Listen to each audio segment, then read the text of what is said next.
Welcome back to Obsolete Automotive. I'm Austin, and today's video is going to be on my 1962 Dodge Custom 880. The 62 Custom 880 is an interesting bit of MoPar and automotive history in general. Essentially, this car was created using what was available kind of off the shelf. Essentially, 1962, Dodge and Plymouth downsized all their cars. Now, there's various rumors or whatever as why that was. One of them is that Chrysler executives saw or heard that Chevy and Ford was going to downsize their cars. So they rushed to shorten up all the Dodge and Plymouth models to 116-inch wheelbase, whereas, for example, this car is 122-inch wheelbase, and generally the full-size Plymouth was 118-inch wheelbase. So they shortened them all up, kind of rushed the designs into production, and then found out that Chevy and Ford were not dropping their full-size cars. They were introducing new intermediate-size cars, so like, the Chevy 2, for example. So essentially, Plymouth and Dodge were left with their full-size cars, not technically full-size cars. Now, Plymouth really didn't do anything about it, but with Plymouth having such high sales, I guess there wasn't much of a stink about it. But with the restructure due to DeSoto being dropped, Chrysler and Plymouth kind of were what the dealerships would have as one unit, so a Chrysler dealership could have Plymouth cars. Dodge was left by itself, so essentially a Dodge dealership could only have Dodge cars. So now they're left without a full-size car. Competition, that's a thing that gets people angry. So I guess the higher ups in Dodge division really complained to Chrysler for various reasons. And mainly it was they didn't want to lose sales because they didn't have a lower model car and a higher model car anymore. So used to be, you had DeSoto in there, so you could have a DeSoto Dodge dealership, for example. Or if you had a Dodge dealership, you could also sell Plymouths. But suppose you have to restructure, you couldn't do that anymore. So Dodge, like I said, was by itself. They complained, and Chrysler responded by rushing this car into production. Essentially what we have here is a 1962 Chrysler Newport that had a 1961 Dodge front end slapped on it and a 1961 Dodge dashboard put in it. Otherwise, other than some minor trim differences, it's the same car. And I actually have a 62 Newport sedan here as well, so I'm going to show you later on how similar these cars are. But for all intents and purposes, it's a 62 Chrysler Newport. But funny enough, the 62 Newport body is actually based off of a 61 Dodge Polara body. So in essence, the 62 Dodge 880 is kind of like Dodge coming back together. You have a 61 Dodge front clip on what was essentially the 61 Dodge Polara body. And then you have a new Dodge. So let's kind of get into some more details about this car and different things that they had as far as options and features and stuff. Now, the 1962 Dodge Custom 880, that was the only model. There was no other models other than this one. In 1963, they actually had an 880 and a Custom 880, and the Custom 880 being the fancier model. Now, funny enough, there is no badging or emblems or anything like that on this car to say what it is. All you have is Dodge on the quarters and Dodge on the trunk lid and Dodge on the glove box door, as well as, like the steering wheel and stuff like that. But there is no model name on this car. Just Dodge. So you know it's a Dodge by looking at the front, the back, or the sides, or on the glove box or steering wheel. But other than that, you don't know what model it is. Now, like I said earlier, this front end is essentially a 61 Dodge front end. Really, the only difference is this center bar and the Fratzog Dodge emblem was added instead of how the Polara had its, trapezoidal emblem, and the lower level 61 Dodge just had a plain grille with nothing on it. Really, it's essentially the same front clip. The hood is basically the same, but on the 61 models, they had these kind of faux ribs on the hood there.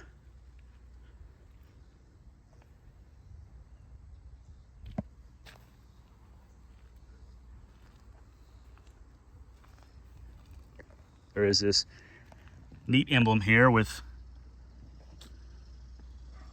Dodge motif on there. They kind of like the darts. They had the little boomerangs or arrows, or Star Trek emblems, whatever you want to call them.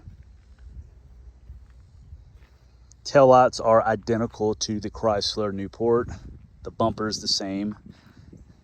This car is equipped with the optional bumper guards. There's not a whole lot of information on these cars as far as like actual option lists and stuff. They did show this in the brochure as one of the features or options. These full wheel covers, the spinners there, and actually it's kind of funny, they call them super spinner wheel covers. So I guess they're super cool.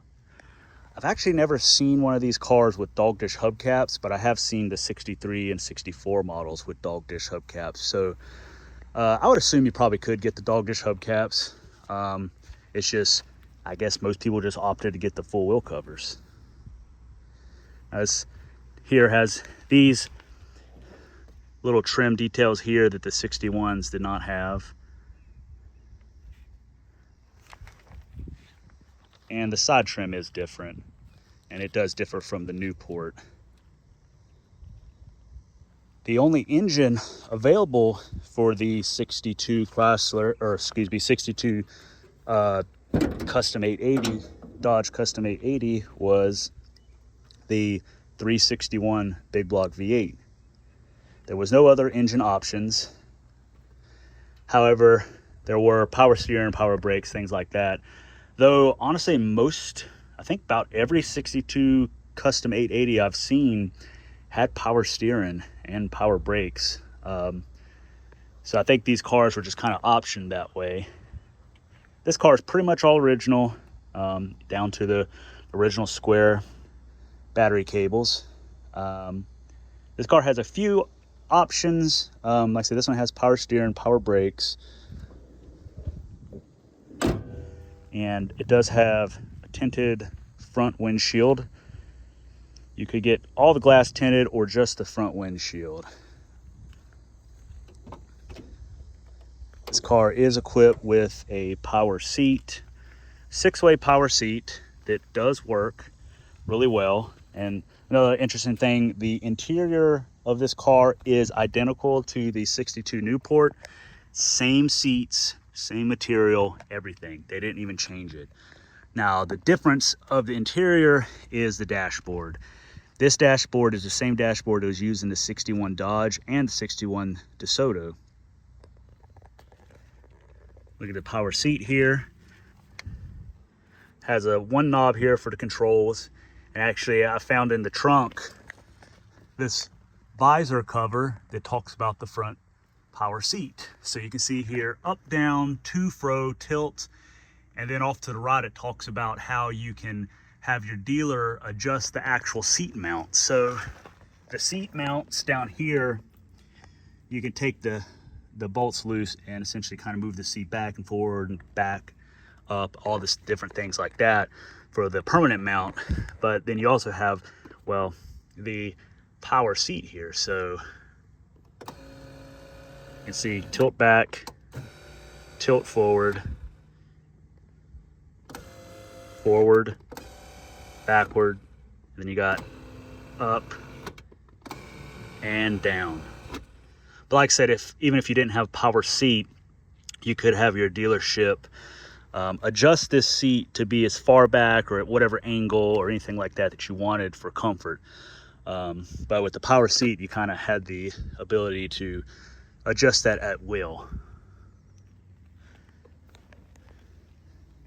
This car, going off the body tag here, was built February 20th. So it's actually a little bit of early production.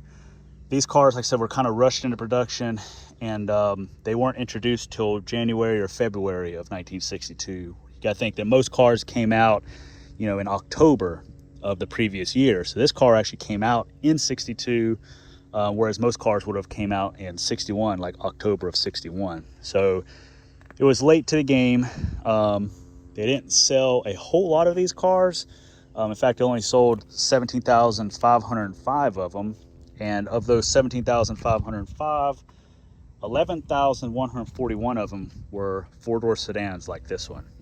In fact, this car is featured in the brochure in the exact representation, same color and everything.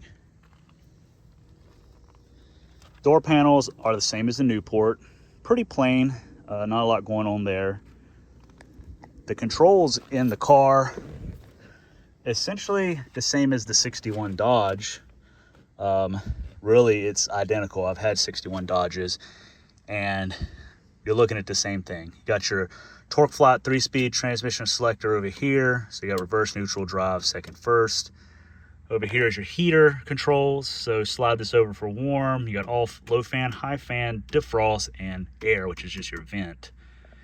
And you can see here they still had the translucent speedometer.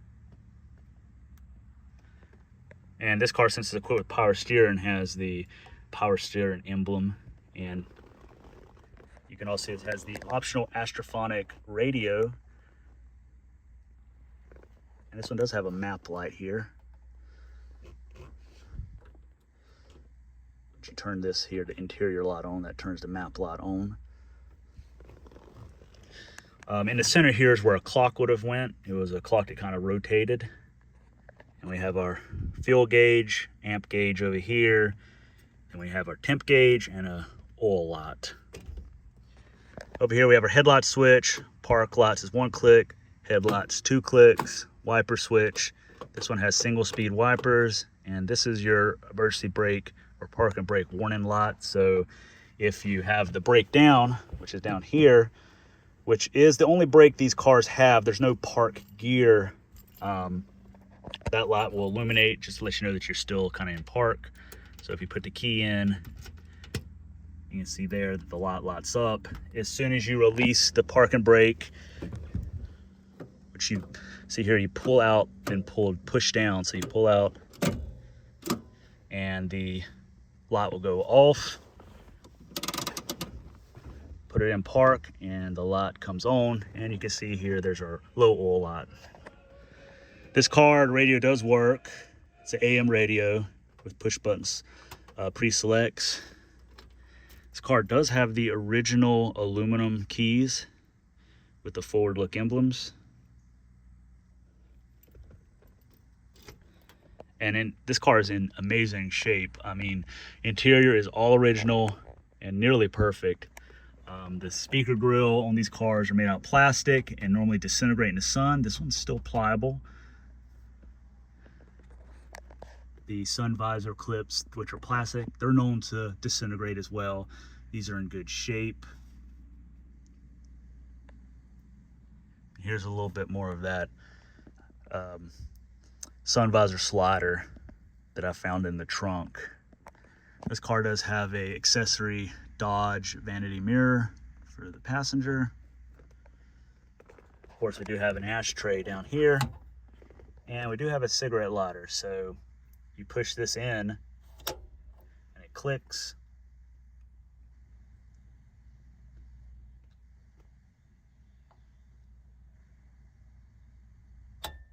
After it pops out, you'll have a hot lighter to light your cigarette with. So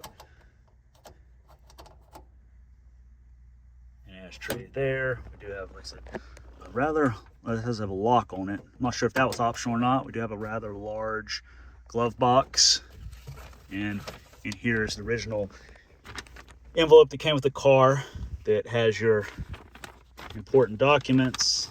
So we do here have the only thing that says custom 880, which is the owner's manual, and that tells you everything you need to know about the car.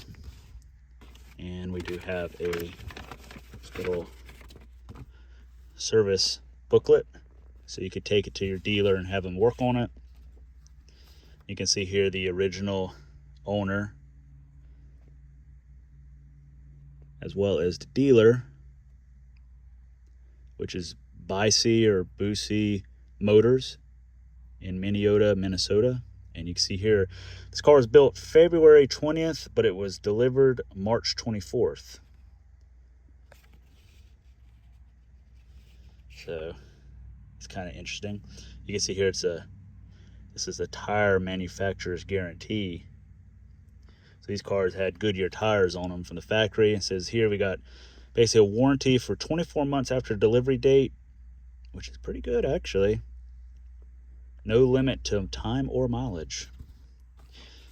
And this booklet here, you could get your car serviced, and they would basically fill out these things every service interval, and most of the time people just didn't do it. Here's your dealer info here, as well as the owner info. And again, like I said, none of these coupons were used. They didn't. I guess the owner didn't have the car serviced at the dealer or whatever. This car has 44,565 miles on it, which I believe are original. You can see here in 1965, the car had 39,589 miles.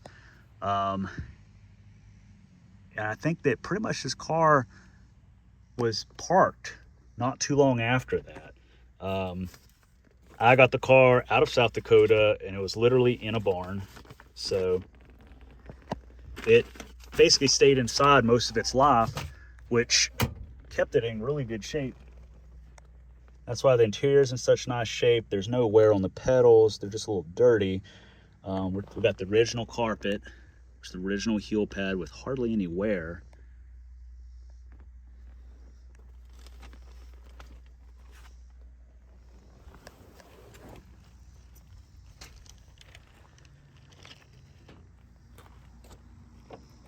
Lock the back door there.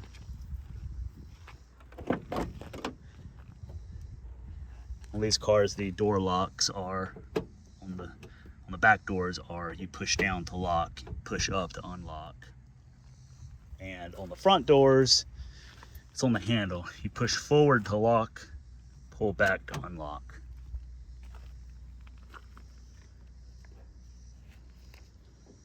As you can see, the back seat is in excellent shape, as is the package tray and the headliner.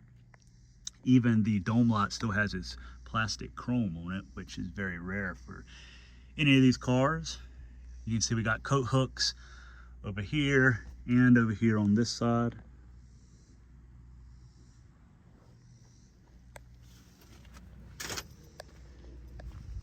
And of course, if you're sitting in the back seat, you also have an ashtray, which this one is full of bubble gum, or yeah, gum wrappers and sucker sticks. So I guess maybe kids were sitting back here.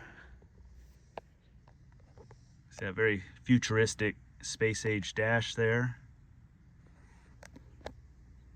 This car does have plungers for the dome light on the rear doors as well. A lot of cars didn't have them on the rear doors, or they were optional.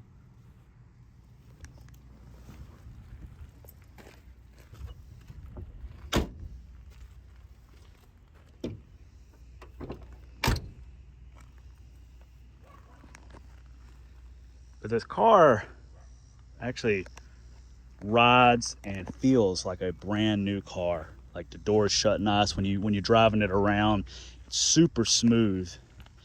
It just feels nice. It's like what a new car back then would have actually felt like. You got to think that a lot of times people get an old car, it's been used, it's been abused, it's got close to 100,000 miles or more on it.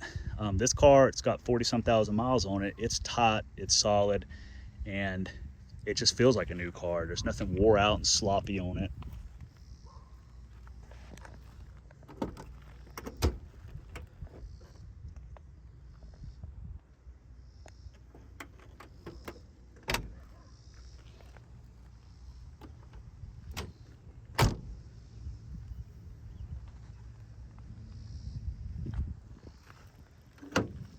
Oh, this door's locked.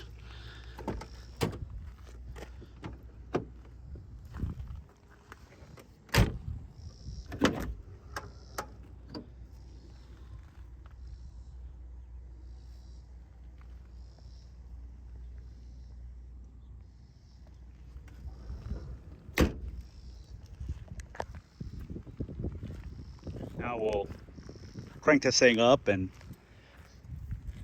drive it around the block.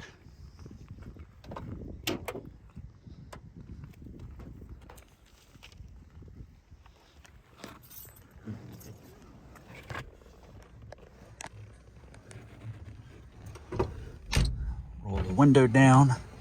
There were options such as power windows and air conditioning and things like that. So in order to start this car, you just turn the key. So it's in neutral, and this car's carburetor definitely needs a rebuild.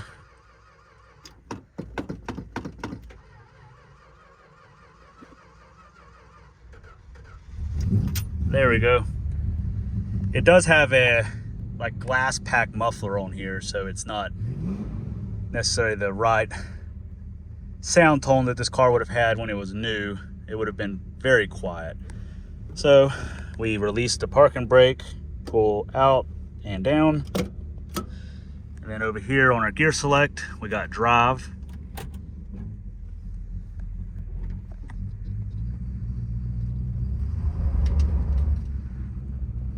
And this car is pretty peppy.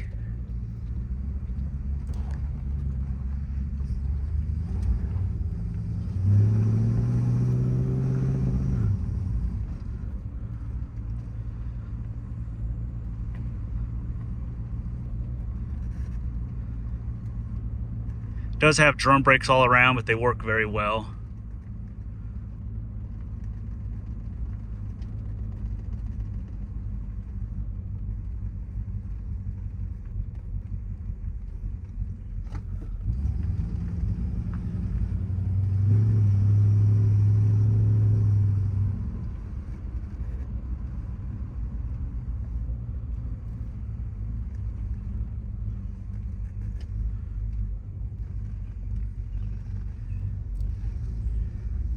Of course, to go in reverse, you just push reverse.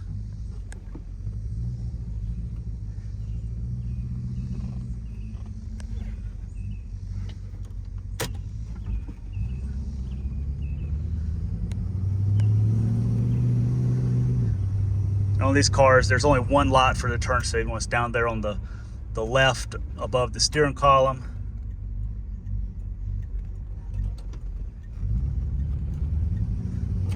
The one on the right that's red is for your high beam indicator. This carburetor definitely needs a rebuild.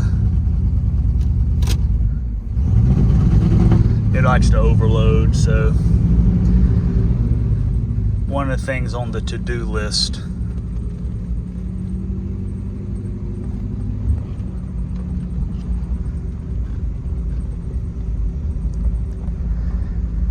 Next, we'll compare it to the 62 Newport. So we're down here in the parts car area and project car area. You can see here 1962 Dodge Custom 880, 1962 Chrysler Newport. They are the same car. Just some minor trim differences as far as the body and different front clips and the different dashboard, but otherwise exactly the same. You can see here the same car.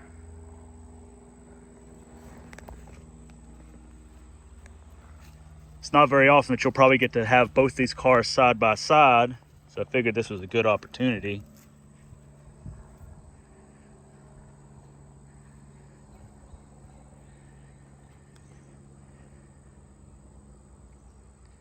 And these cars also cost the same. $2,964 was the base price for the four-door sedan, whether you got a 62 Chrysler Newport or a 62 Dodge Custom 880.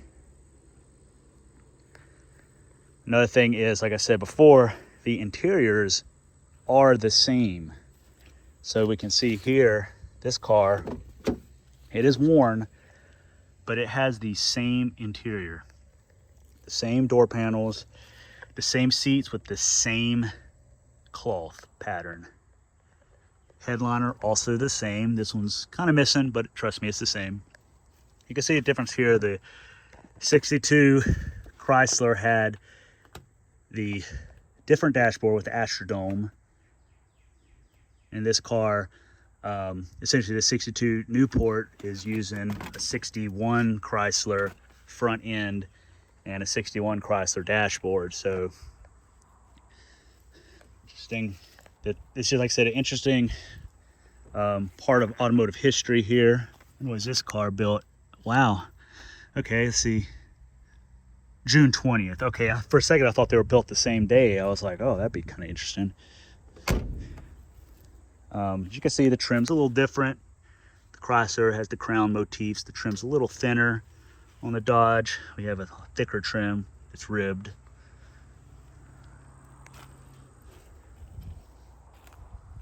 But like I said, for all intents and purposes, it is the same car. So the taillights are the same, the bumpers are the same, trunk lid's the same. Only difference is the trim and emblems. Like I said, you got Chrysler here, you got Dodge on the trunk lid there, and an emblem. This one has the optional bumper guards, but you could get bumper guards on the Chrysler too.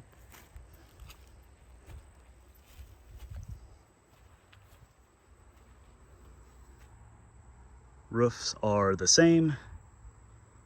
Everything's the same. You can interchange these cars at will. Now these cars could be optioned with a 3-speed manual transmission. I've had a couple cars with a 3-speed manual. The 62 Chrysler was pretty much a one-year deal, because in 63 they totally redesigned the body. It has the more squared body.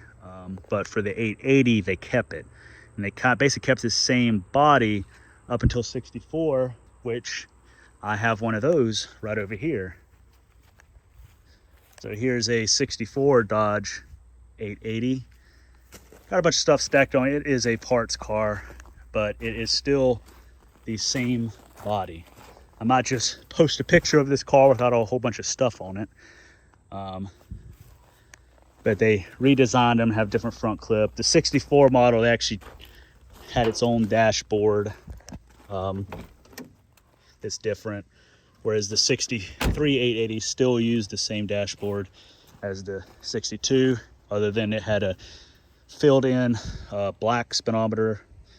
The 63 still had the same back. It just had a big round taillight pod that bolted on there, where that 62 has the full lens there. You can see in 64 they redesigned it, be a little more, I don't know, modern or contemporary or whatever you want to say. But yeah, so there they are side by side. You probably won't get to see this too often. Even under the hood is the same. So you open the hood of this Chrysler, it's a 361 big block. This one has power steering but manual brakes. But really, same thing. They interchange at will. So just a, like I said, interesting piece of history with these cars. And the 62 880 is somewhat rare. I think they sold double the amount of 62 Chrysler Newports than they did the 880. So these are pretty rare cars in the big picture, I guess. Really neat cars. They do have the first year for the aluminum 727 in the 62s. So they're a lot better in that regard. Easier to get parts for. The transmission hump is smaller because the transmission is narrower. It's just they're like kind of a transition year for a lot of things.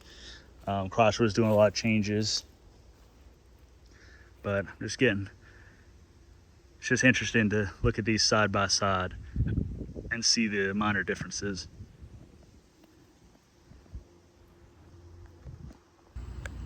Well, I hope you enjoyed this video on the 62 Dodge Custom 880 and a little bit of the history of it and why they came to be.